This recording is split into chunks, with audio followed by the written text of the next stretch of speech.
Ok, então vamos retomar.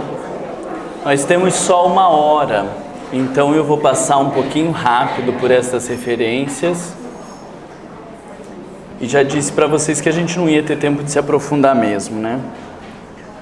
Primeiro objetivo, nós extraímos lá do livro Atendimento Fraterno, do Projeto Manuel Flamengo de Miranda.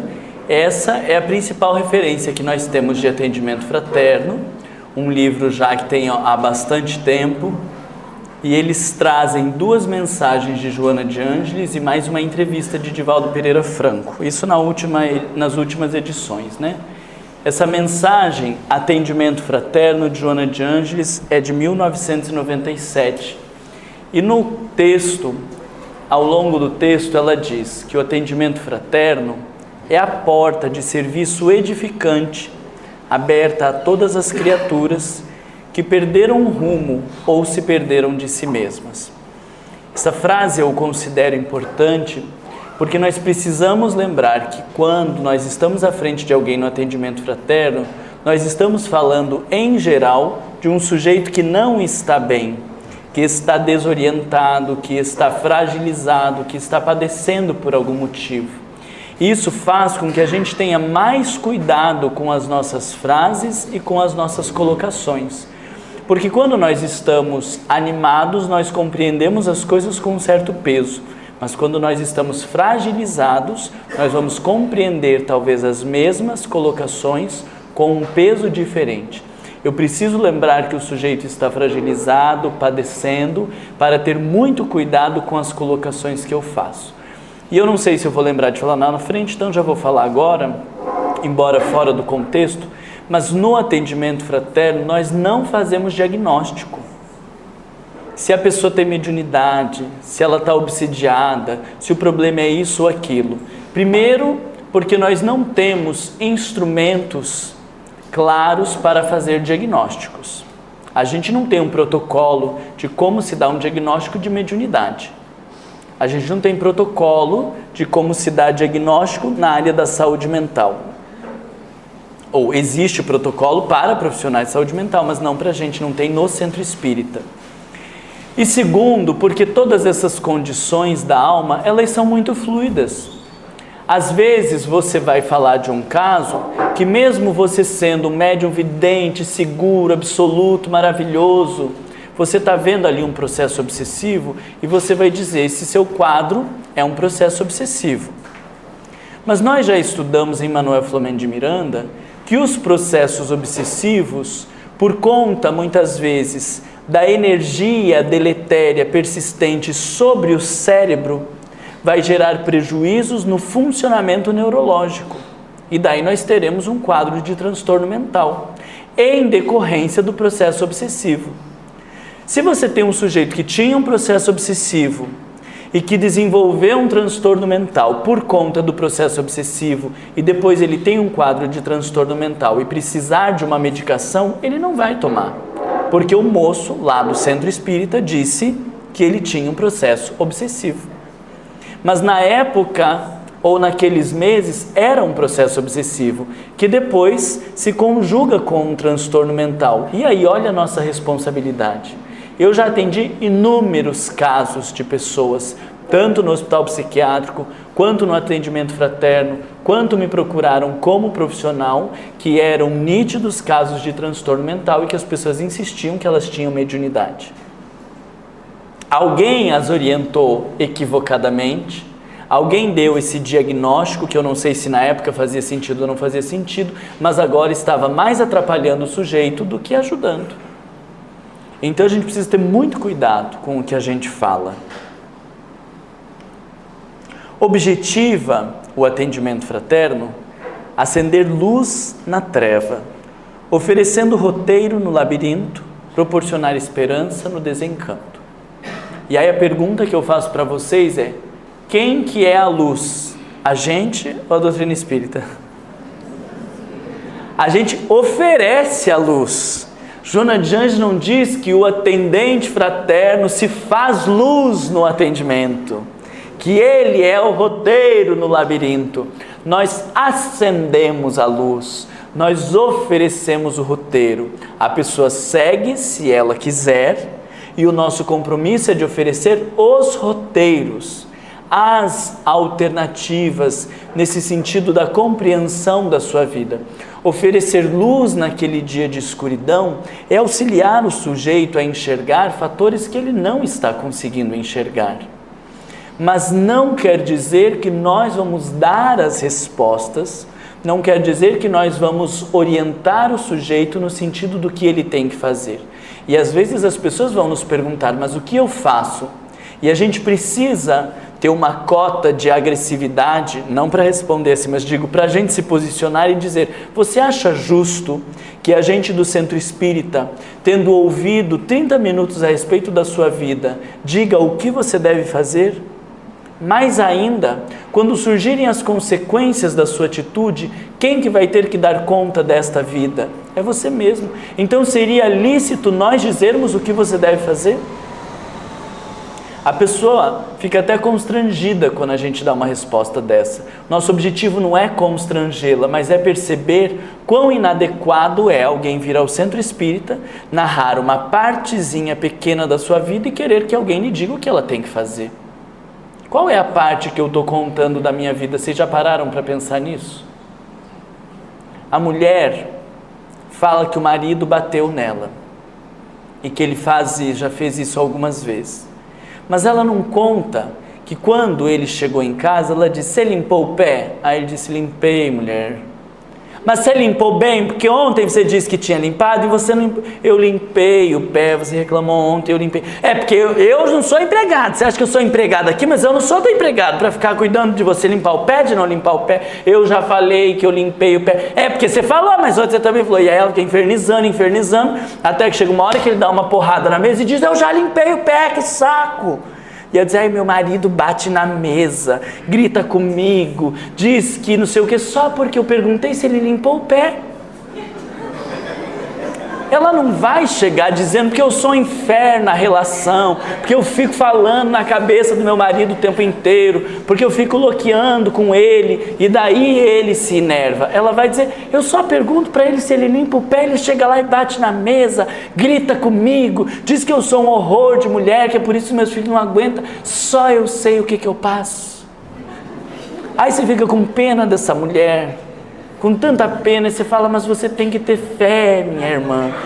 Os casamentos de provação, você precisa suportar. E aí você está alimentando essa conduta enlouquecida dessa mulher, porque você está dizendo para ela que ela tem que continuar agindo desse jeito e mais, manter-se desse jeito com fé e perseverança, porque se relaciona com Jesus, que salvos serão os que perseverarem sempre, e aí essa mulher sai dali ainda mais motivada a infernizar o seu marido, porque ela está se vingando de quando eles ainda namoravam e que ela traiu ele, isso há 20 anos atrás. Vocês estão entendendo aonde que a gente se enfia? Ela não vai chegar e dizer, olha, eu sou uma pessoa rancorosa, quando nós namorávamos há 20 anos atrás, o meu marido me traiu, eu nunca admiti isso e toda vez que eu posso eu fico infernizando a vida dele para mostrar que ele não está à altura de ser meu marido, que ele não presta, mas burra fui eu que casei com ele e como agora eu não tenho para onde correr, eu então fico infernizando a vida dele. Ela vai falar isso para você?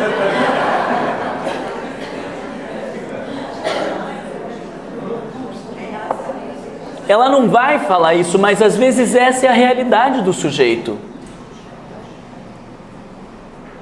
Piscou, eu já me assustei, que eu estava lembrando a palestra que apagou a luz da outra vez, falei, meu Deus, não é possível que vai passar um ano e vai continuar apagando essa luz agora. Vocês entendem que a gente tem por objetivo acender a luz, mas que não somos nós e que a gente precisa ter muito cuidado com o que fala? Nossa, Marlon, mas desse jeito que você está dizendo, a gente não vai falar quase nada no atendimento fraterno. Bem por aí. Quase por aí, tá? E aí nós estávamos conversando sobre o CVV, cadê aquele colega que disse do CVV? Nós estávamos conversando sobre o CVV, eu achei que era só o pessoal lá de Curitiba, mas aqui também. O CVV, que é o Centro de Valorização da Vida, eles têm um treinamento sobre esta escuta não direcionada. Esta coisa de não querer aconselhar as pessoas e de conseguir ouvi-las sem precisar tomar posicionamentos. Eles dão um treinamento com parte teórica, com parte experimental, né? E fazem ali os casos e tudo mais. E lá em Curitiba, o pessoal do CVV convida as pessoas para fazerem o treinamento, mesmo aqueles que já sabem que não vão poder ser voluntários, porque tem que dedicar um horário e tal. Mas porque acreditam que se você faz o treinamento e você aprende a ter esse tipo de escuta, você já vai ser um agente de prevenção aonde você estiver. Então, se você tiver possibilidade, faça esse curso no CVV, para aprender a escutar as pessoas sem querer direcionar a vida delas. Primeiro porque a gente não escuta, né?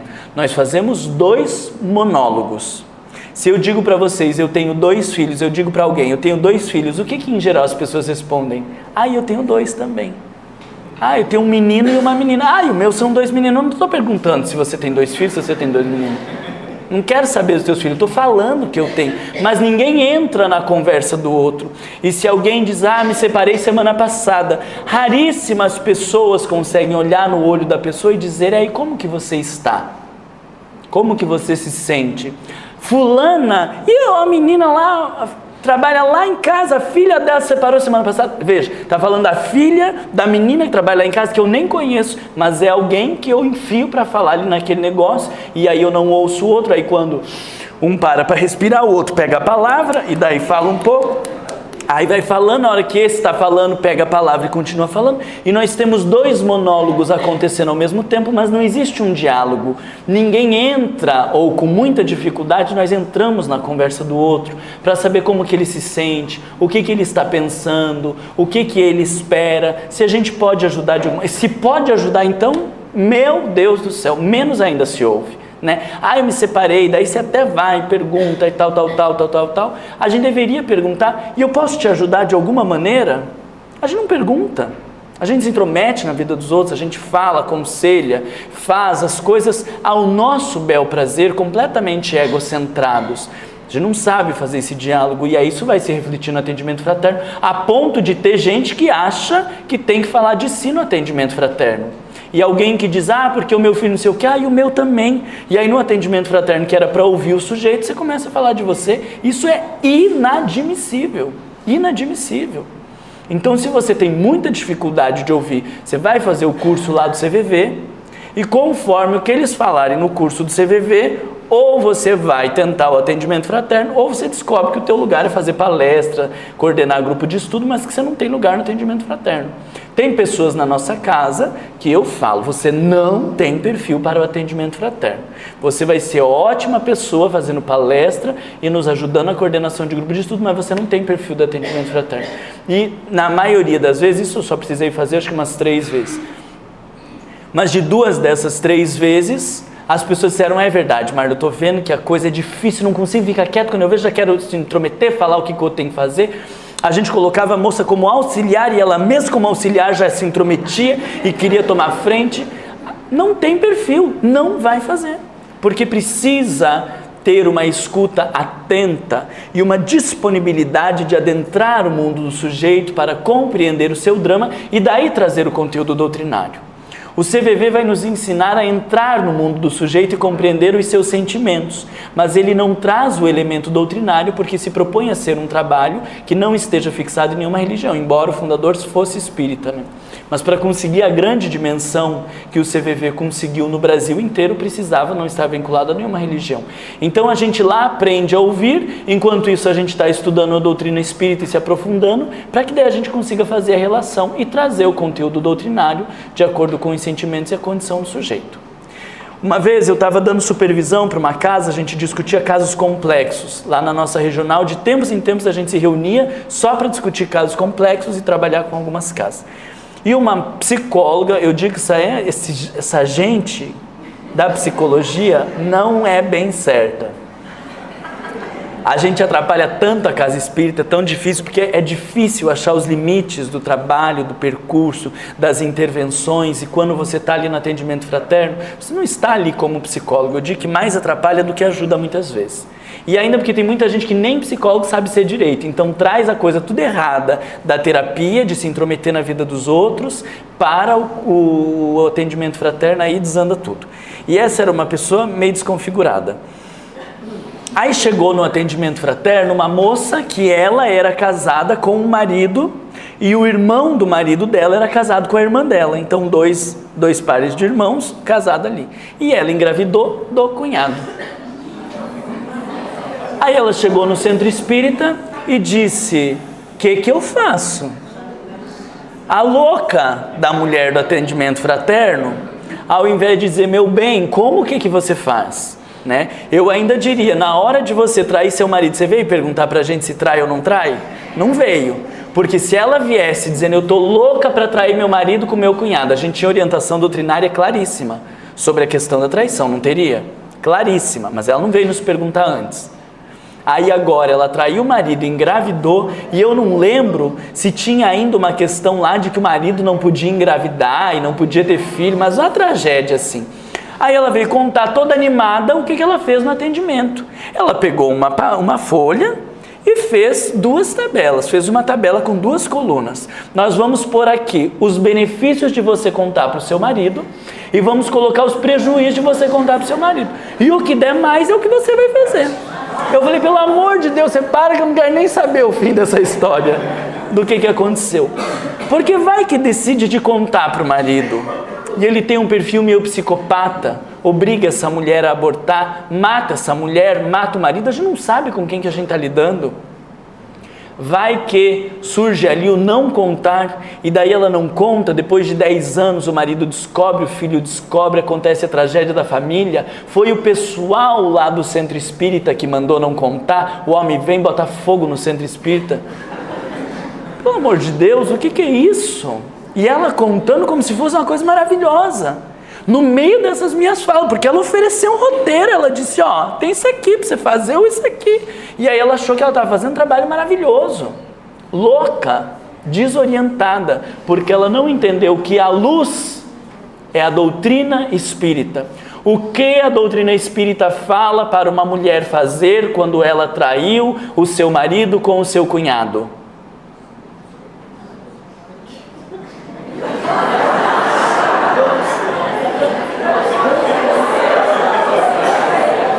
Não fala nada.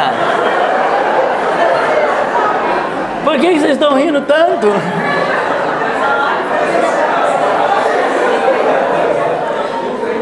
Vocês ficaram na expectativa de eu falar lá no Evangelho, no capítulo 18, item 7, numa nota de rodapé, Allan Kardec diz: nesse tipo de caso. Se a doutrina espírita não fala nada, o que você fala para uma mulher dessa em relação a isso? Nada, porque você está ali para representar a doutrina espírita. Não fala nada, então a gente não fala nada. Mas esta ânsia de querer resolver o problema das pessoas faz com que a gente se atrapalhe.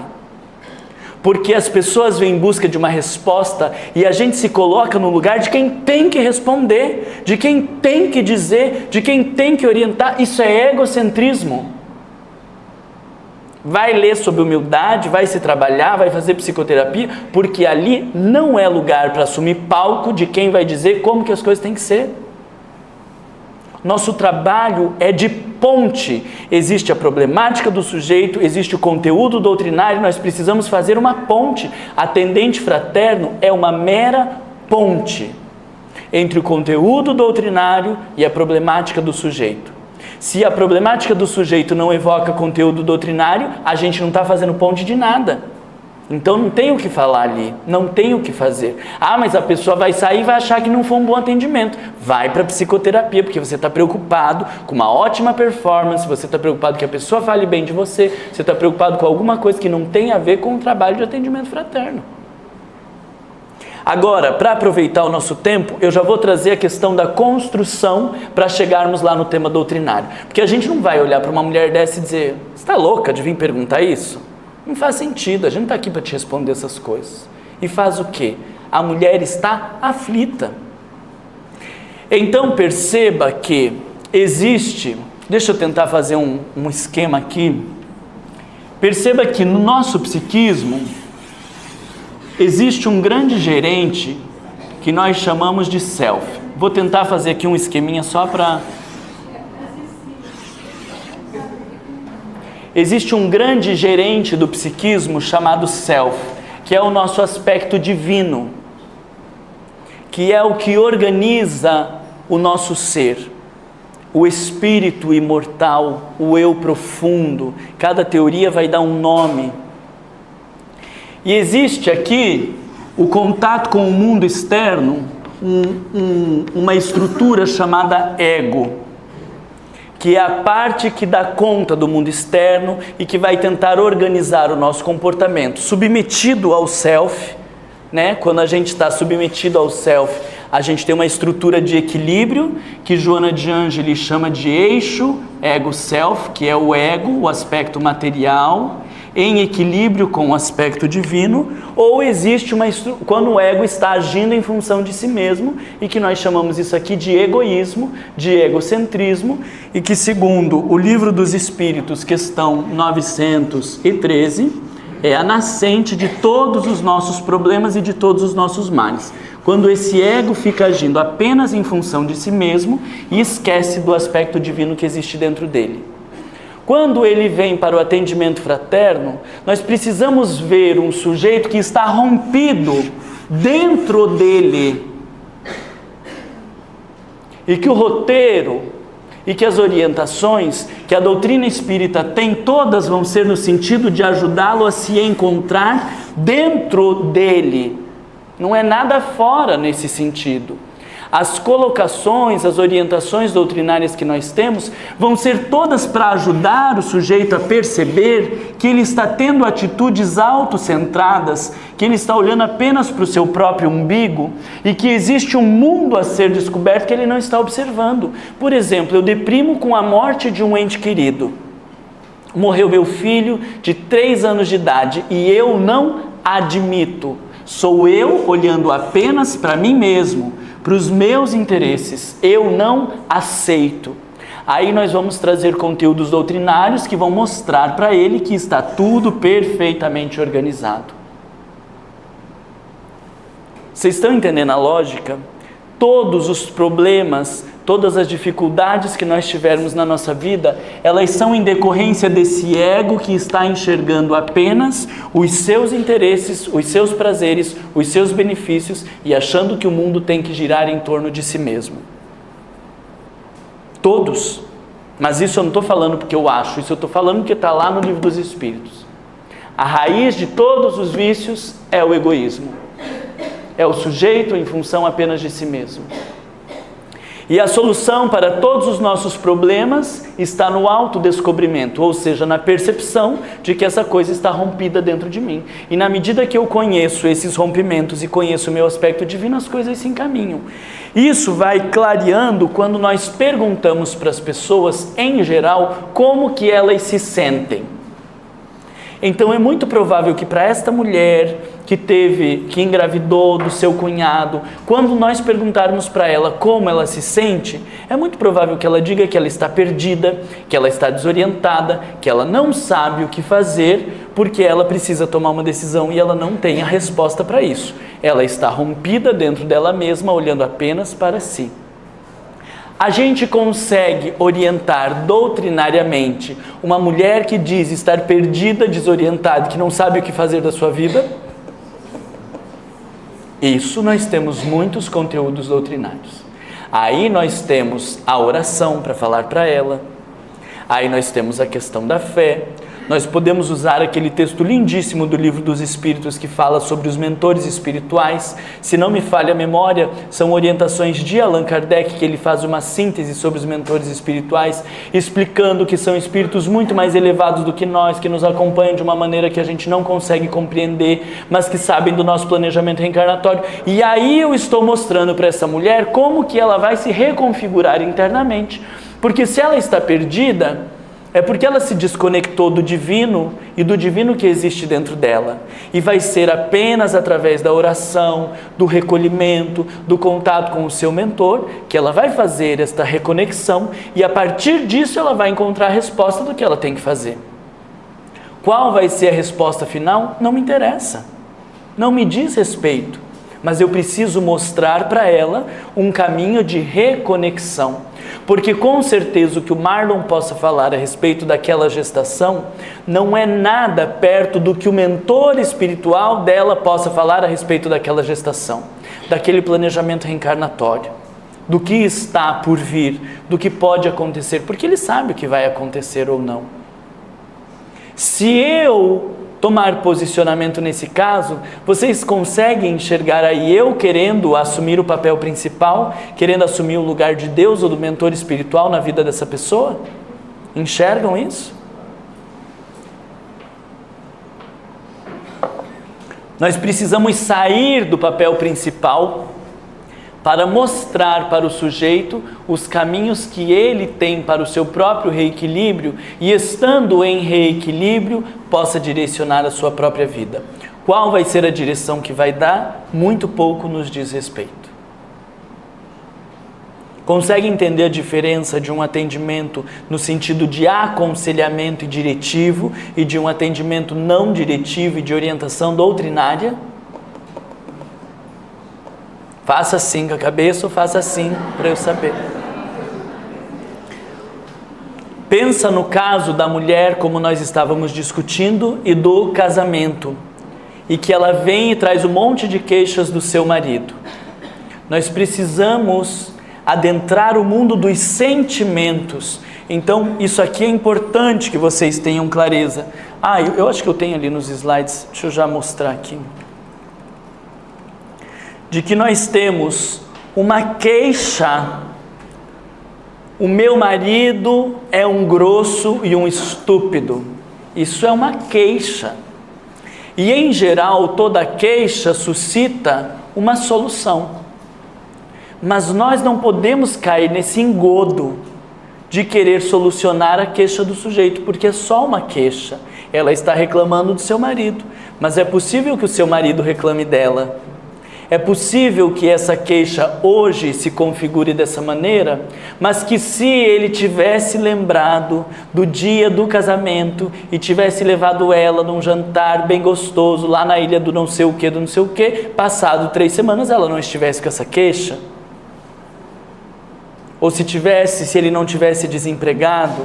Então, a queixa é só um relato do sujeito, mas a gente não pode cair nessa armadilha de se entreter com a queixa da pessoa.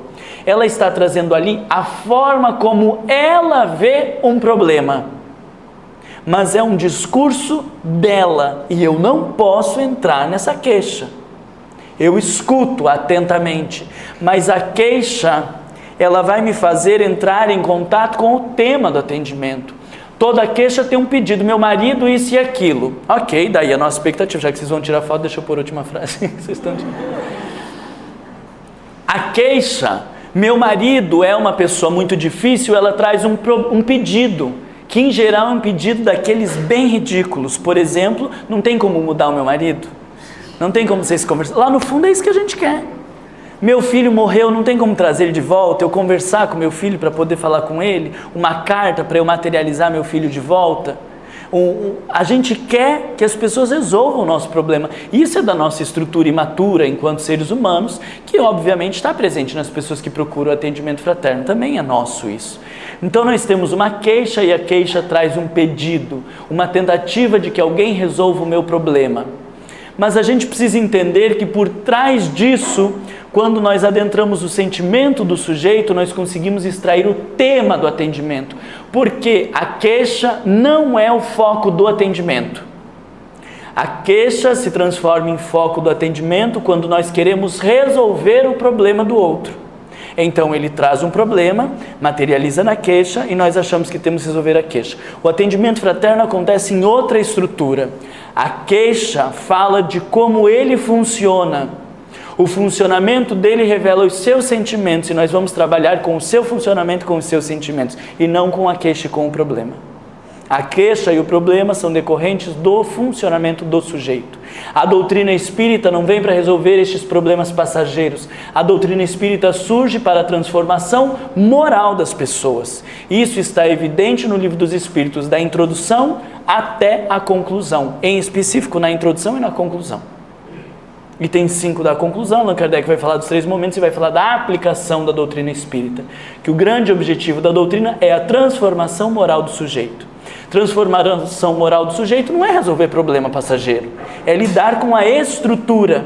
Porque o dia que esta mulher que ficou grávida do seu cunhado aprende que ela só está perdida porque ela se desconectou de Deus, e que talvez ela só tenha traído seu marido e tido uma atitude equivocada porque ela se desconectou de Deus, e que o caminho é essa reconexão, isso é mudar a estrutura moral do sujeito. Eu que achava que era dono da razão, que fazia tudo por minha conta, estou descobrindo que quando eu ajo por mim, eu quebro a cara, e quando eu ajo sendo movido pelo divino que existe dentro de mim, eu tenho melhores alternativas. Isso é mudança de estrutura da personalidade do sujeito. Isso é o melhor que a doutrina pode oferecer para as pessoas, porque nós estamos falando de transformação moral. Se fosse possível resolver o problema dela no sentido de dar respostas, em última instância a gente faria uma tragédia com o sujeito, quer dizer, você não é capaz de dar conta da própria vida, você precisa de mim para isso. E quantas vezes a gente quer isso, né? Em relação aos filhos, a gente quer resolver os problemas, quer tomar esse papel principal para que eles dependam a vida inteira da gente e descubra. Só que sem querer, a gente faz com que eles descubram que eles não são capazes de dar conta da própria vida e ficam dependentes da gente. Isso é um horror que a gente faz com as pessoas. Mesmo que você tivesse como dar respostas, não cabem ali. Porque o nosso trabalho é de trabalhar, é de proporcionar a tal da reconexão, de oferecer o roteiro no labirinto, de oferecer a luz quando o sujeito está nas trevas. Como que fica isso para vocês?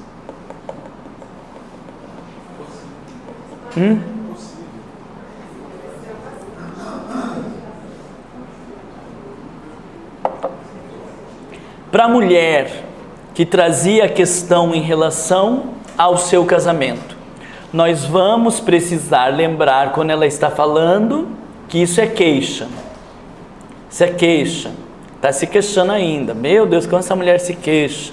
E aí chega uma hora que você vai tentar extrair o tema do atendimento. Por exemplo, perguntando: e como você se sente em relação ao seu casamento? Aí talvez ela diga: no fundo, eu já quero me separar faz muito tempo, mas eu tenho medo de ter que pagar na outra encarnação, porque eu ouvi que quando a gente não suporta o marido da gente, naquele livro lá da Zívia Gasparetto, a gente aprendeu que quando não suporta o marido da gente, ele volta como filho na outra encarnação. Deus, o livro, eu já não suporto esse homem, se tiver que voltar como filho, eu me mato, então por isso que eu estou aguentando ele até agora. Tem conteúdo doutrinário para esclarecer essa mulher? Aí nós temos. Mas você entendeu a diferença da queixa, que é eu falando dos problemas lá fora, e do tema do atendimento, que é eu falando de como eu me sinto e de como eu estou? Essa é a grande diferença. Nós não vamos olhar para o lá fora do sujeito, nós temos que olhar para dentro dele, e o que está acontecendo dentro dele, porque é aí que a doutrina espírita entra. Senão são dois bobos se desviando e olhando lá para fora. E os sujeitos nos tentam a olhar lá para fora. E se a gente não tiver clareza de qual é o nosso papel no atendimento fraterno, a gente olha lá para fora. Eu lembro uma vez que estava dando um curso, depois disso eu mudei a sistemática do curso. Mas eu estava dando curso, passamos 3 horas discutindo, e aí o Marlon orientando, não sei o que, vamos fazer o roleplay, que é fazer os casos, e aí um é o paciente, o outro é o caso, e a partir disso eu vou fazendo as intervenções e mostrando aonde que a gente está se perdendo ou não no atendimento. O primeiro caso que a gente foi discutir, a mulher escreveu: é porque o meu marido, o meu pai é alcoolista, tem um problema grave, eu já convidei ele para vir no centro espírita, ele não vem. Aí depois de 3 horas de curso, a mulher diz assim: mas então, nós vamos à sua casa, vamos conversar com o seu pai, para ver se ele não quer frequentar o centro espírita. Eu falei: para tudo, Falei, me desculpa, mas não entendeu nada, vamos tentar voltar tudo do início para começar a explicar de volta. Só que aí me deu um desespero, porque era 3h30 de curso, né? Só tinha meia hora agora para tentar falar daquilo que as pessoas não entenderam em 3 horas. Ou pelo menos ela não tinha entendido em 3 horas. A gente não pode olhar para fora. A gente não pode querer resolver o problema. Aquela filha que veio falar daquele pai alcoolista, ela está se queixando do pai alcoolista, mas qual é a sua estrutura? Qual é o seu tema? É eu odeio meu pai? É eu tenho mágoa porque quando eu era nova ele não estava nem aí para mim? Eu tenho raiva dele? Eu queria que ele fosse uma pessoa decente porque eu tenho vergonha? Qual é o sentimento do sujeito? É com isso que a gente vai trabalhar.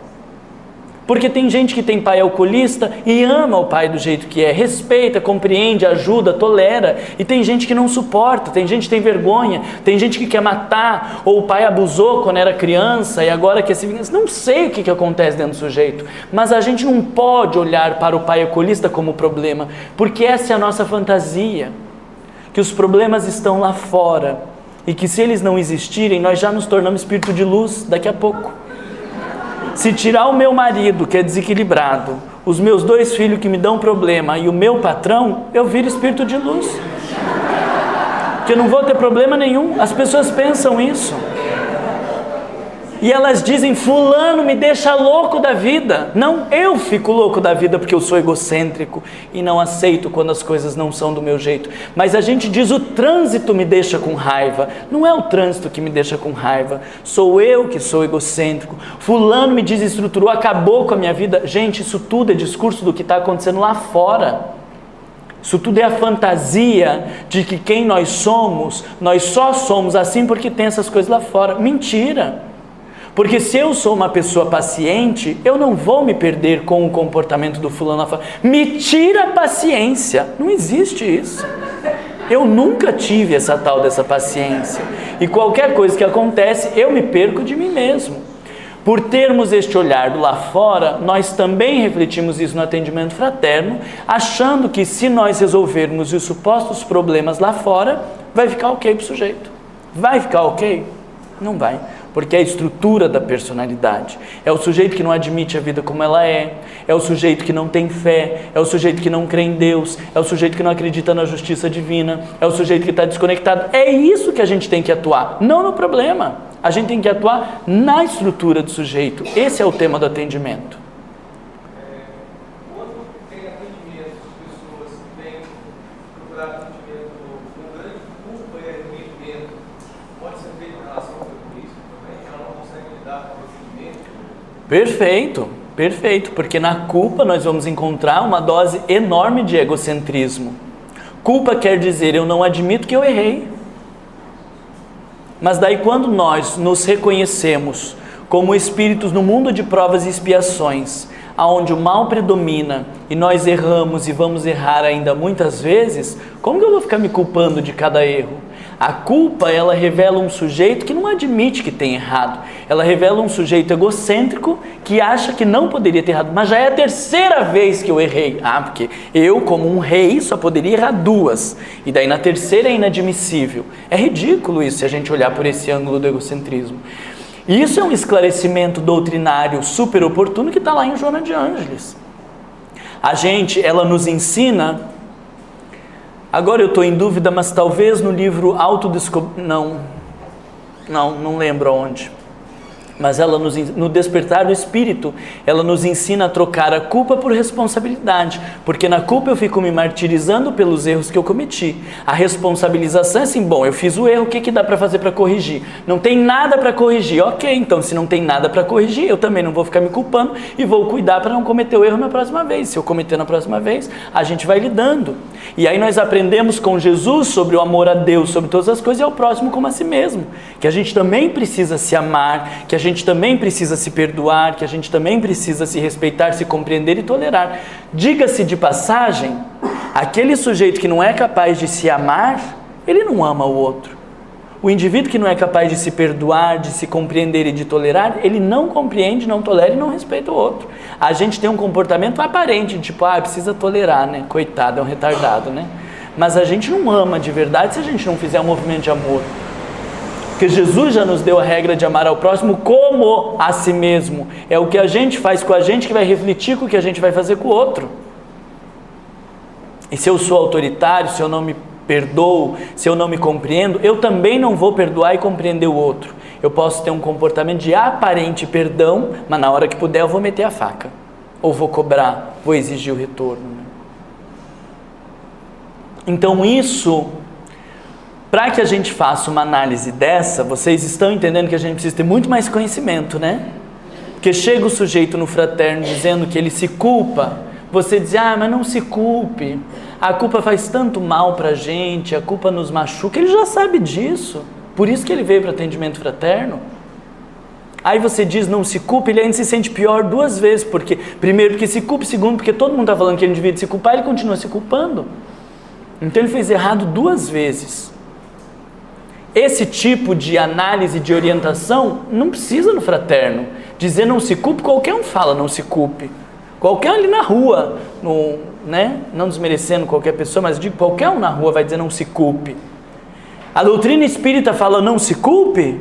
Não nesse sentido. Ela ajuda a compreender que somos espíritos inferiores, comprometidos com o passado, que o mal predomina dentro de nós e por isso nós vamos cometer ainda infinitos erros. É diferente dizer não se culpe, de reconhecer a nossa inferioridade moral, de que a gente está muito longe de ser santo e que a gente ainda vai cometer outros erros e a gente precisa aceitar que essa é a nossa limitação. Vocês conseguem entender a diferença? Ou aquelas mães que dizem, o meu filho desandou, porque quando ele tinha 5 anos, eu comecei a trabalhar, e trabalhava 8 horas por dia, até os 10 anos de idade, eu fiquei trabalhando, por isso que ele foi para as drogas. Meu Deus do céu, que mulher egocêntrica, de achar que uma problemática tão grave como a dependência química, ela dependeu de 5 anos que a mulher ficou trabalhando 8 horas por dia. É o auge do egocentrismo pensar isso, que o meu jeito de ser determinou o jeito do meu filho ser, pelo amor de Deus. Aí nós vamos falar dos espíritos reencarnados, das milhares de reencarnações, e que o que nós somos hoje é consequência destas milhares de experiências que nós já tivemos, e que o que os pais oferecem ainda são alguns fatores, mas não são determinantes da estrutura do sujeito, que não definem como ele vai ser, que a forma como cada um vai equacionar estes múltiplos fatores é que vai determinar a sua personalidade. E daí nós ajudamos o sujeito a enxergar a vida por um outro ângulo. Eu saio da queixa para entrar no tema do atendimento. Eu estou achando que o mundo funciona do meu jeito. Eu estou achando que o meu filho é assim porque eu é que determino como o meu filho vai ser. Para todas essas questões, a doutrina espírita tem respostas muito claras.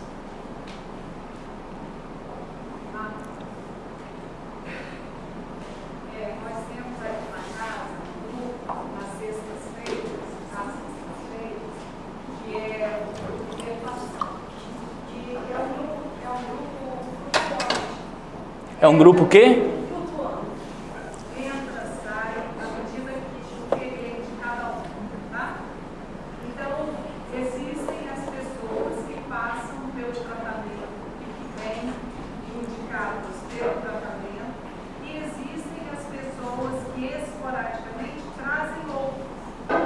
E se por acaso, sexta-feira, eu estava moderando e um dos componentes trouxe uma namorada.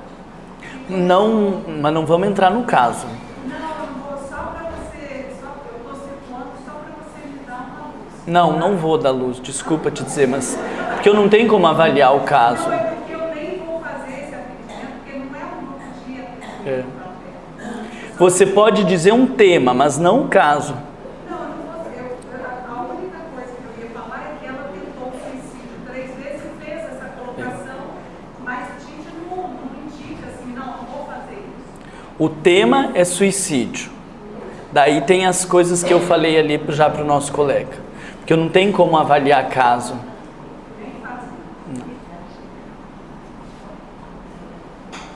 Vocês conseguem entender que a gente precisa sair da queixa para entrar no sujeito?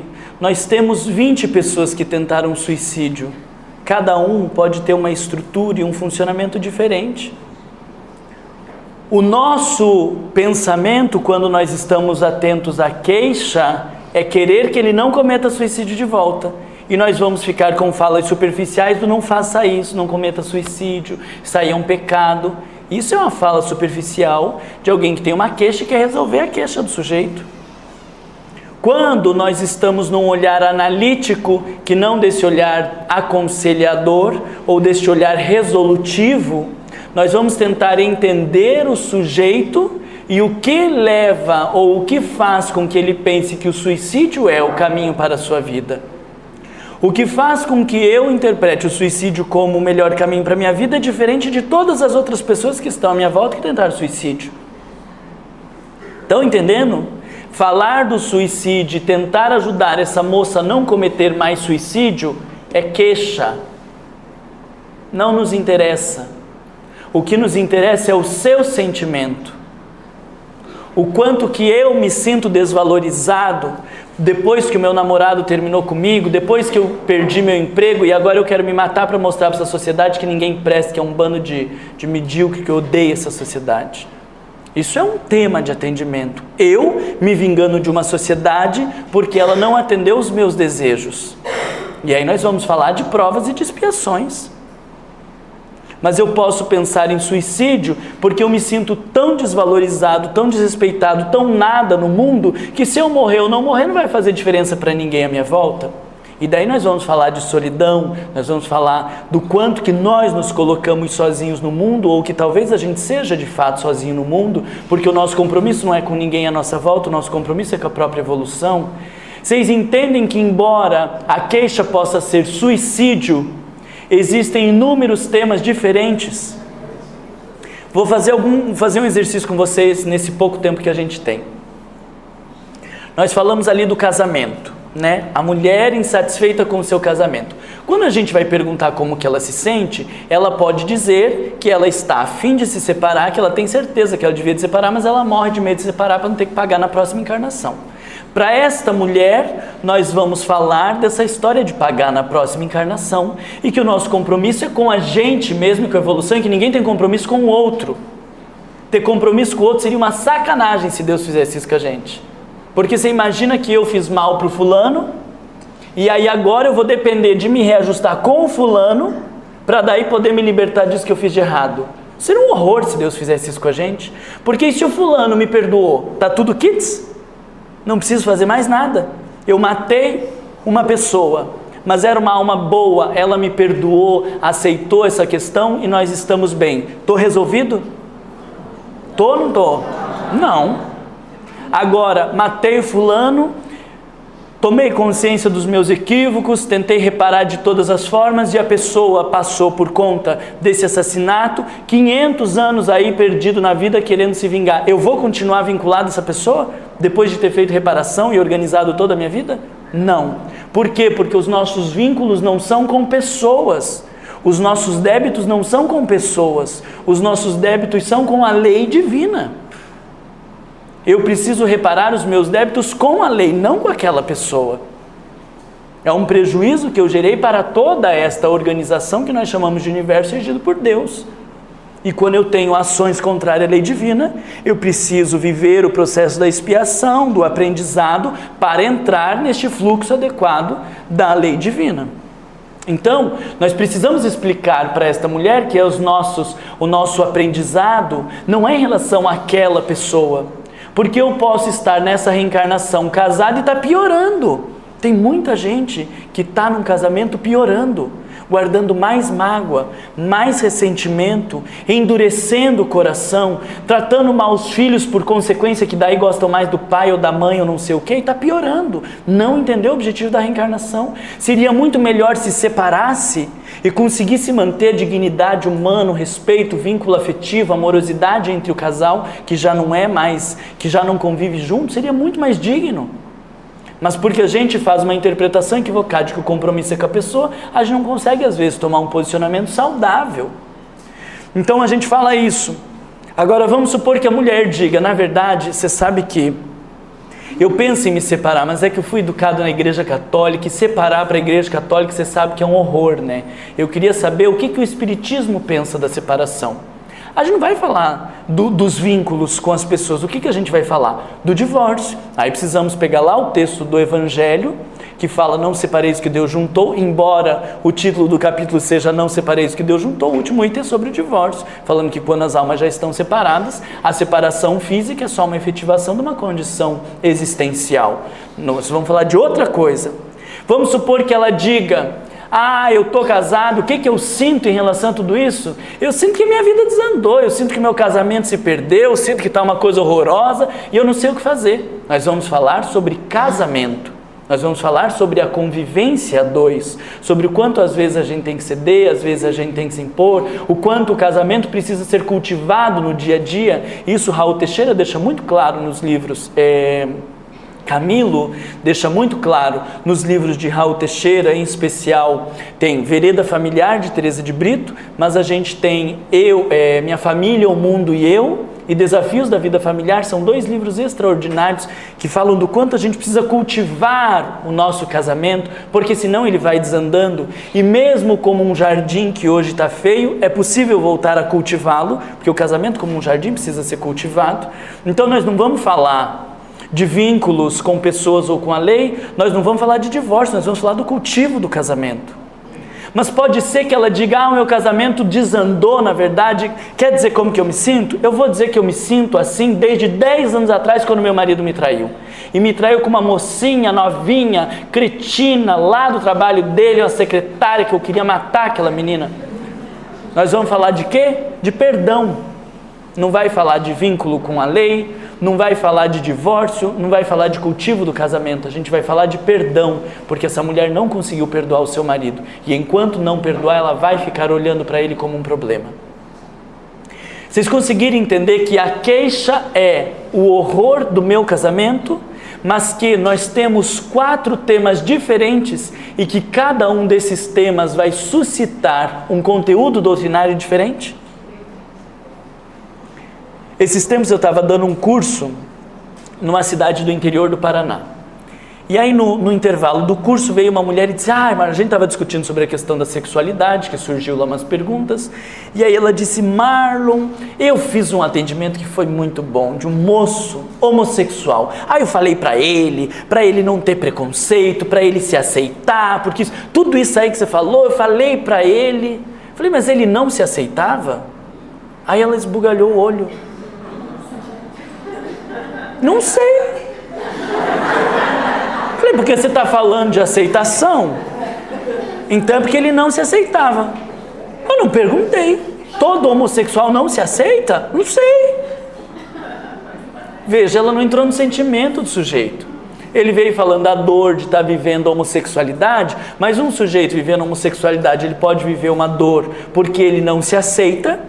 E se ele não aceita, nós vamos trazer a questão da homossexualidade no olhar da doutrina espírita, da condição do espírito, da aprovação, do aprendizado e tudo mais, como uma condição humana, como qualquer outra.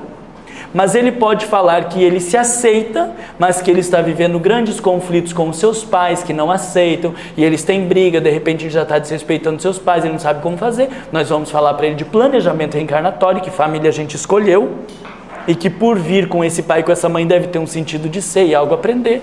Mas ele pode dizer: não, eu me aceito, a minha família me aceita, nós temos uma vida ótima, se relacionamos muito bem, eu estou lá com a minha esposa ou com o meu esposo, a gente convive muito bem, mas no meu trabalho eu já vivi muitos preconceitos e sempre eu passo por preconceitos na sociedade. Nós vamos falar de provação, de que são essas experiências requeridas para o nosso aprendizado e tudo mais. Então você veja que o tema é homossexualidade, mas pode suscitar a queixa, desculpa, é a homossexualidade, mas pode suscitar diferentes temas. Ou ele pode dizer que ele vive, sei lá, que ele seja homossexual e que ele vive uma vida completamente desregulada sexualmente, que não consegue parar em relacionamento nenhum, que não consegue porque sempre quando ele está no relacionamento ele trai, porque o importante para ele é fazer sexo. Ou ele pode dizer que e aí nós vamos falar de promiscuidade. Mas ele pode dizer que é homossexual e que quer ter uma vida saudável num relacionamento, mas que não consegue encontrar alguém que queira ter uma vida saudável junto com ele, que ele já desistiu de ter relacionamento. E aí nós vamos falar de solidão e das provações que não é só homossexual que vive, eu acho que muita gente vive na nossa sociedade, em especial as mulheres de 30 a 45, tem mulher aqui de 30 a 45, solteira, né? Essa já desistiu de casar porque não encontra uma pessoa decente, a não ser que tenha um que viuvou agora, que separou agora, que daí já pega ali na saída. Mas a grande maioria das mulheres, depois de 30 anos, se não casou, vive uma dificuldade imensa de se relacionar de volta, com muitos homens que não estão nem aí, que não querem vínculo, também tem mulher que não está nem, mas fica um buraco enorme, né, que já falava da mulher balzaquiana, mas que hoje em dia isso fica um buraco imenso dessas mulheres bem-sucedidas e que não conseguem um relacionamento.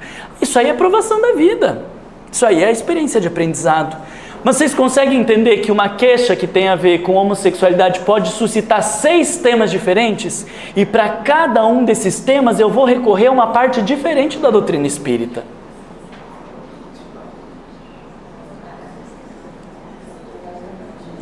O suicídio, já falei para vocês, né? Pode ter diferentes temas que levem uma pessoa a pensar em suicídio. Trazer mais um exemplo para ver se fica claro para vocês isso. Pensa num pai que viveu a morte de um filho. Nós citamos esse caso. Aí você já deságua a falar da vida após a morte. Mas você sabe se ele acredita em vida após a morte? É diferente você perguntar para um pai, quando ele está trazendo a queixa, o meu filho morreu, você questioná-lo de como que ele se sente no meio de tudo isso. E aí talvez ele diga, o meu filho morreu e a minha vida acabou, porque eu vivi em função do meu filho. Eu vivi para ele e eu tinha destinado que toda a minha vida seria em função dele. Este sujeito que traz essa colocação vai precisar descobrir que nunca nós poderíamos ter colocado o objetivo das nossas vidas em outra vida. Porque o compromisso que nós temos acima de tudo é conosco mesmos.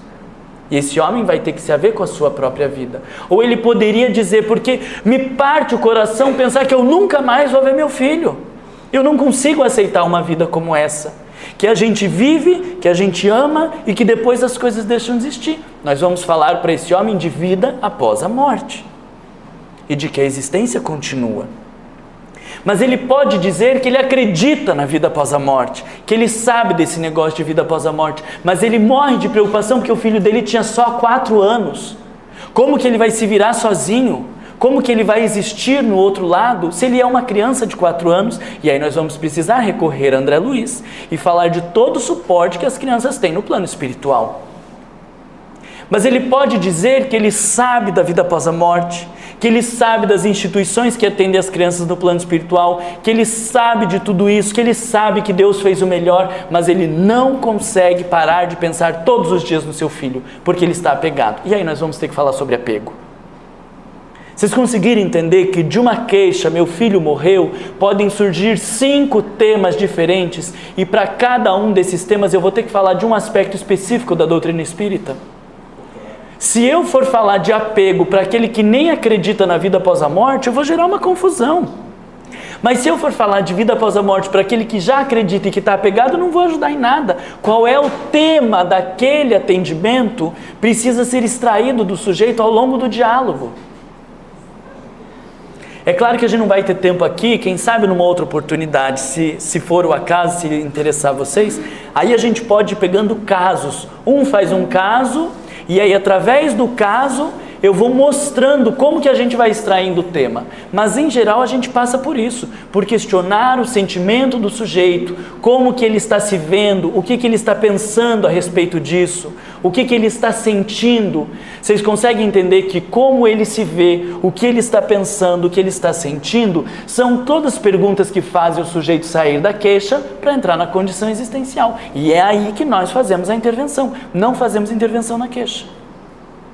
Então todas essas perguntas vão levar o sujeito para o mesmo lugar. Como que ele está se sentindo, como que ele está vendo tudo isso, o que ele está entendendo, o que ele está pensando, vai falar da condição interna. E é aí que a gente faz a intervenção. Diga. Principalmente para quem está começando, homens, quando surge um atendimento que realmente eu não, por exemplo, perda de filho, e realmente eu não tenho conhecimento, como deve portar na hora. Legal. Então veja, conseguir fazer a elaboração do tema para trazer o conteúdo doutrinário, eu diria que isso é o ápice, assim. Que você fez um atendimento extraordinário. Em geral, não é a média. Porque tem muitas pessoas que não conseguem extrair o tema, elas ficam na queixa, não conseguem extrair o tema, e às vezes sai um tema que a gente não tem conteúdo para orientar. Então, a gente precisa entender que a média do atendimento fraterno é essa. A pessoa fala do seu problema, a gente tem dificuldade de extrair o conteúdo doutrinário, vai falar da necessidade dela olhar para dentro e convidar a vir para a casa espírita. Isso é a média do atendimento fraterno. E no fim, eu acho muito pouco, mas não tem erro. A gente ouve o sujeito e vai tentar ver os temas ali da vida do sujeito e mostrar que estudando a doutrina espírita, que assistindo as palestras, ele vai ter respostas para a sua vida.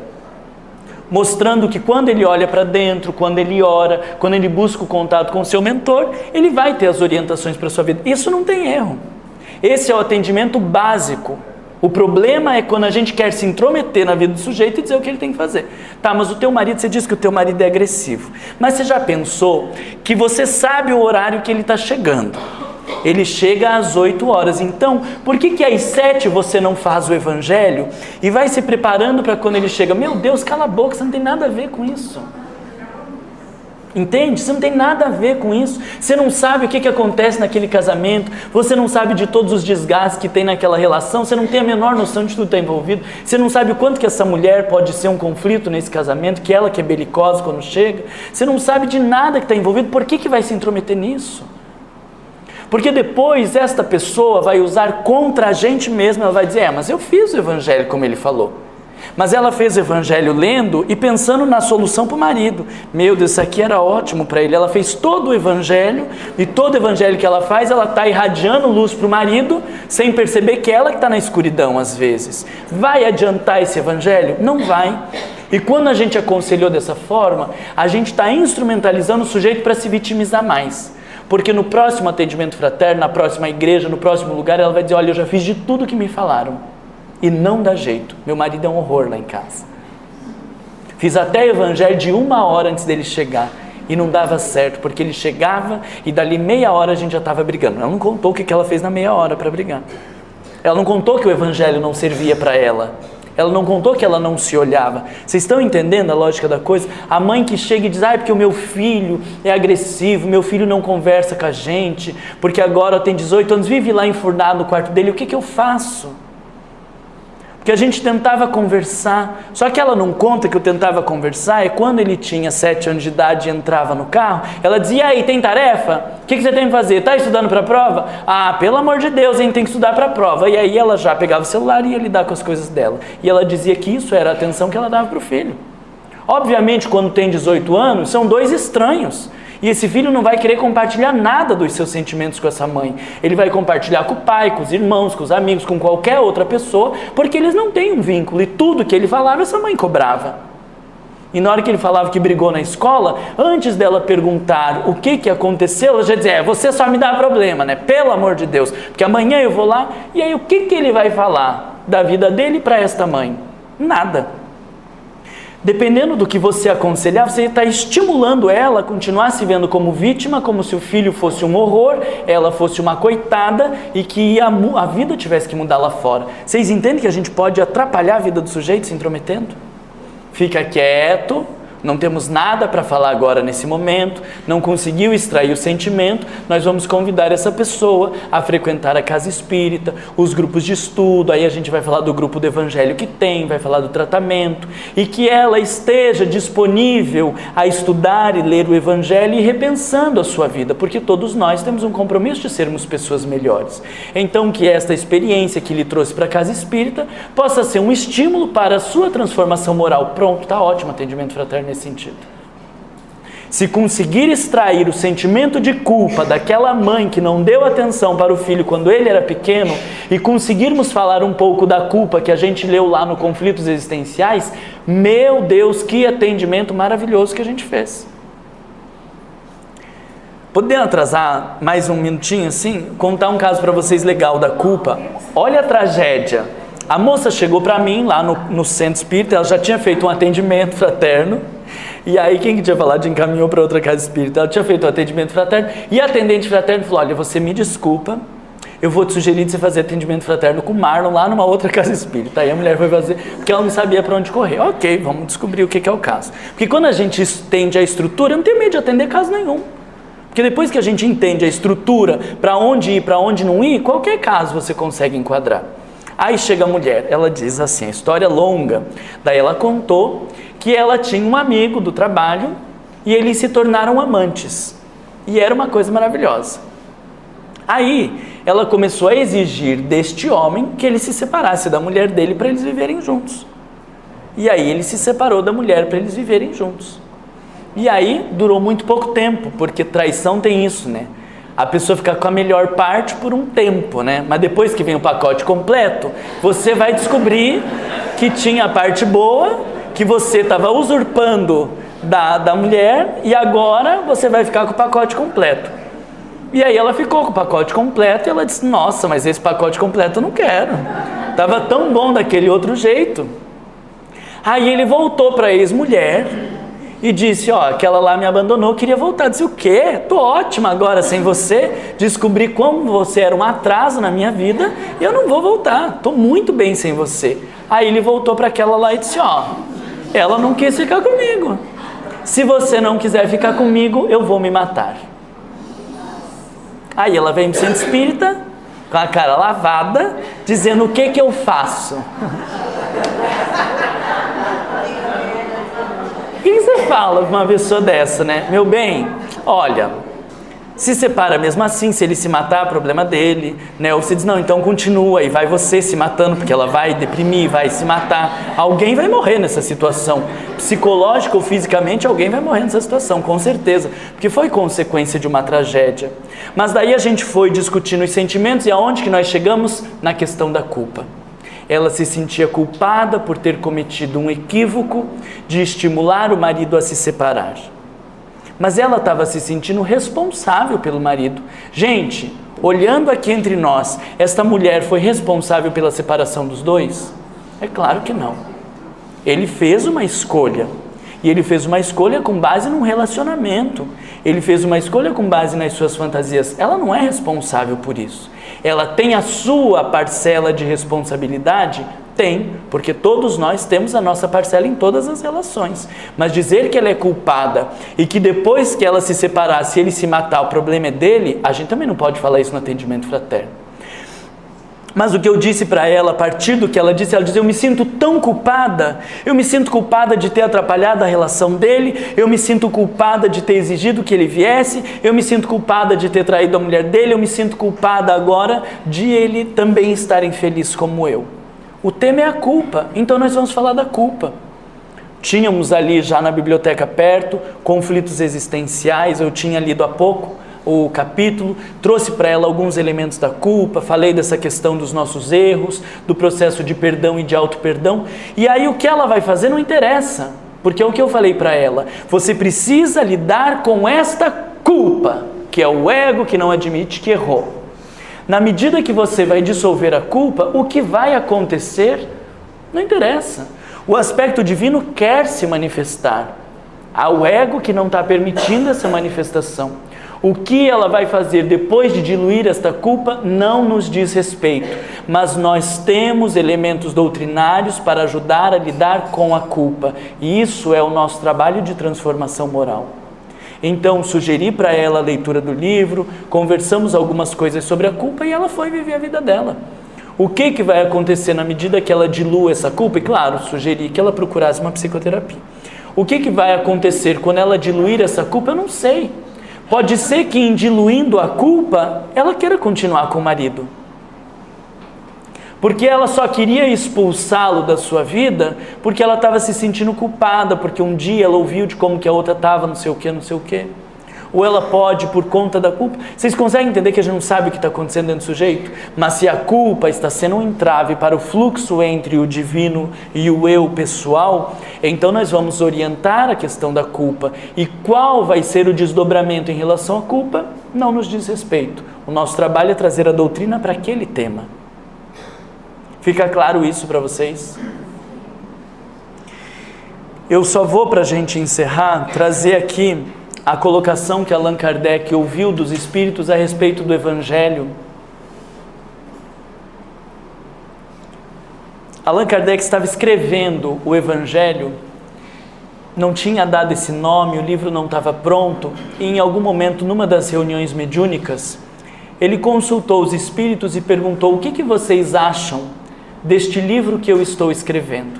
E aí eles dão uma resposta que eu quero compartilhar com vocês para que a gente tenha clareza de quanto nós precisamos estudar e reestudar, ler e reler, anotar e reanotar, para ter profundidade com este livro e com o livro dos Espíritos. O livro dos Espíritos consta toda a doutrina espírita, tudo que veio depois são desdobramentos, mas ali está toda a doutrina espírita. Por consequência, nós podemos dizer que todas as questões que surgirem no atendimento fraterno, nós temos ali orientações. Algumas mais precisas, mais onde foram discorridas, e outras não tão precisas, mas todas as questões, elas estão ali postas. E o Evangelho é o desdobramento da terceira parte do Livro dos Espíritos, das Leis Morais, onde Allan Kardec aprofunda os aspectos da conduta do ser humano. Então, se nós estivermos pautados nestes dois livros, nós vamos trazer questões seguras para todos os casos de atendimento fraterno. No horário do Faustão, no horário do Silvio Santos, no horário da novela, aí a gente vai ler Joana de Ângeles, André Luiz, Manuel Flamengo de Miranda, para ir ampliando as nossas respostas. Mas tem que ter segurança no Livro dos Espíritos e no Evangelho. Para a gente encerrar, eu quero compartilhar então essa frase. Olha o que Allan Kardec ouve. Desculpa, está lá no Obras Póstumas, que eu confundi com uma passagem parecida que está na Revista Espírita. Este livro de doutrina terá considerável influência, pois explana questões capitais, e não só o mundo religioso encontrará nele as máximas que lhe são necessárias, como também a vida prática das nações aurirá dele instruções excelentes. Fizeste bem, enfrentando as questões de alta moral prática, do ponto de vista dos interesses gerais, dos interesses sociais e dos interesses religiosos. O Evangelho é o grande norte de orientação para a nossa vida. E nós precisamos nos debruçar sobre ele e ter intimidade para ter segurança para direcionar as nossas vidas e para termos segurança nos atendimentos que nós venhamos a realizar. É uma pena a gente ter pouco tempo, infelizmente nós já passamos 10 minutos. Queria dizer para mim que foi um prazer estar com vocês nessa manhã, me senti muito bem aqui, me diverti também com vocês, espero que vocês tenham se divertido e contribuído de alguma maneira, e que essas reflexões possam repercutir nos nossos trabalhos mais conscientes e mais atentos, de levarmos a doutrina espírita a tantas pessoas que sofrem e que precisam de orientações seguras. Pelo convite da casa, pela atenção de vocês, muito obrigado.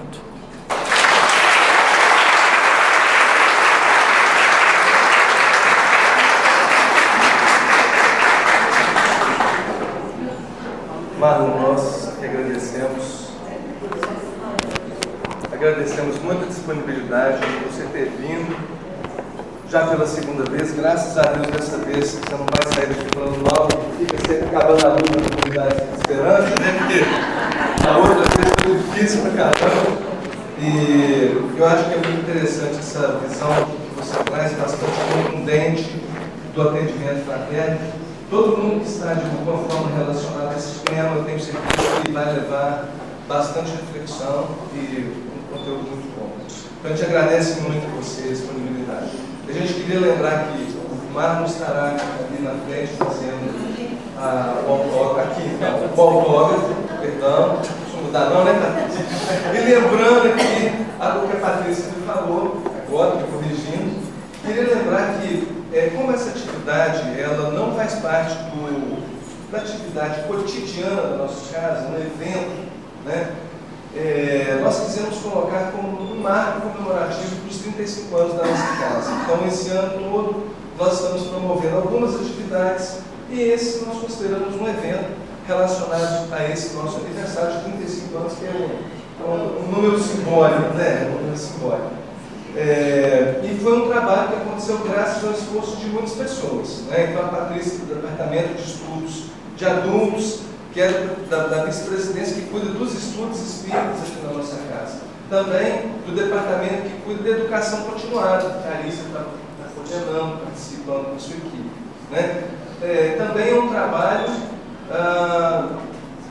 do departamento de eventos, que a Aula também coordena, que trouxeram um lanchinho, enfim, é toda uma estrutura que a gente queria lembrar, não é um trabalho de uma pessoa apenas, são muitas pessoas. Eu estou aqui falando em nome dessa equipe muito grande, e que essa equipe é a nossa casa. E eu estou vendo aqui tantos rostinhos que participam de outros trabalhos, e é isso que é comunidade, né? Nós temos nossos interesses em comuns aqui no trabalho e na prática doutrinária. Queria agradecer então a todos que estiveram presentes, né? Agradecer ao Marlon novamente. Faltou alguma coisa? Teremos hoje o último evento com o Marlon, é a palestra às 18 horas, e nós vamos colocar em breve as palestras que estão acontecendo aqui no YouTube. Todos poderão acessar depois. Nós vamos divulgar o link. Faltou alguma coisa? Tá bom, então você poderia fazer a palestra. A senhora vai ver o